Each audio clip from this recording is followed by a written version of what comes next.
இந்தியாவுக்கும் சீனாவுக்கும் எல்லையில நடக்கிற பிரச்சனைய பத்தி நமக்கு தெரியும். சீன ராணுவம் தாக்குனதுல இந்திய ராணுவத்தை சேர்ந்த 20 வீரர்கள் வீர மரணம் அடைஞ்சிருக்காங்க. இந்தியாவோட பதில் தாக்குதல்ல சீன ராணுவத்தை சேர்ந்த 40க்கும் மேற்பட்ட வீரர்கள் இறந்ததா சொல்லப்படுது. இந்த நிலையில இந்தியா முழுவதும் மக்கள் சீன பொருட்களை புறக்கணிக்க சொல்லி சமூக வலைதளங்கள்ல பிரச்சாரம் பண்ணிட்டு இருக்காங்க. அதோட இந்தியாவும் சீனாவோட போட்ட ஒப்பந்தங்கள்ல ரத்து பண்ணிட்டு வராங்க. குறிப்பா பிஎஸ்என்எல் 4G டவருக்கு தேவையான உதிரி பாகங்களை சீனா கிட்ட இருந்து இறக்குமதி செய்யறத நிறுத்த சொல்லிட்டாங்க. ஆனா எல்லா விஷயத்திலையும் சீன பொருட்களை நம்மளால புறக்கணிக்க முடியுமா? வாங்க இந்த வீடியோவில் அது எந்த அளவுக்கு சாத்தியம்னு பார்க்கலாம். Hello friends, hi, welcome back to our channel.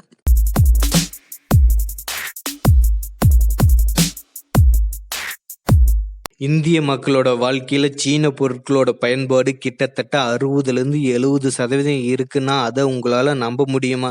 ஆனா அதுதான் உண்மை. ஏன்னா நம்ம யூஸ் பண்ற மொபைல்ல இருந்து கொசு அடிக்கிற பேட் வரைக்கும் சீனாவில் தான் தயாரிக்கப்படுது. இப்ப இந்தியாவுக்கும் சீனாவுக்கும் எல்லையில சண்டை நடக்கிறதுனால இந்தியா முழுக்க சீன பொருட்களை புறக்கணிக்கிறதுன்னு 87% இந்தியர்கள் முடிவு பண்ணி இருக்கிறதா ஒரு புள்ளி விவரம் சொல்லுது.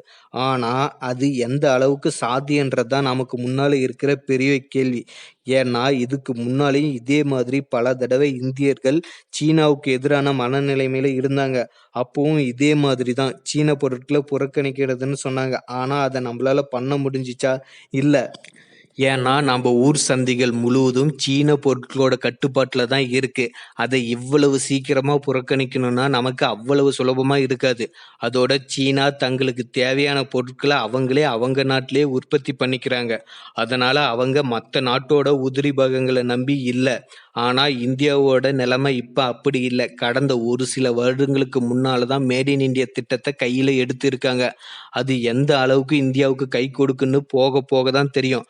அதோட இந்தியாவில் இருக்கிற டிவிஎஸ், டாடா, அசோக் லைலண்ட் மாதிரியான வாகன உற்பத்தி பண்றவங்க சீனாவோட உதிரி பாகங்களை தான் பெருமளவு பயன்படுத்துறாங்க.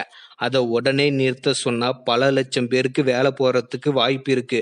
அதே மாதிரி தான் இந்தியாவில் பல சிறிய பெரிய கம்பெனிகள் சீனாவோட உதிரி பாகங்களை தான் இறக்குமதி பண்றாங்க. தெளிவா சொல்லணும்னா இந்தியாவோட மொத்த இறக்குமதி சீனாவில் இருந்து 16%.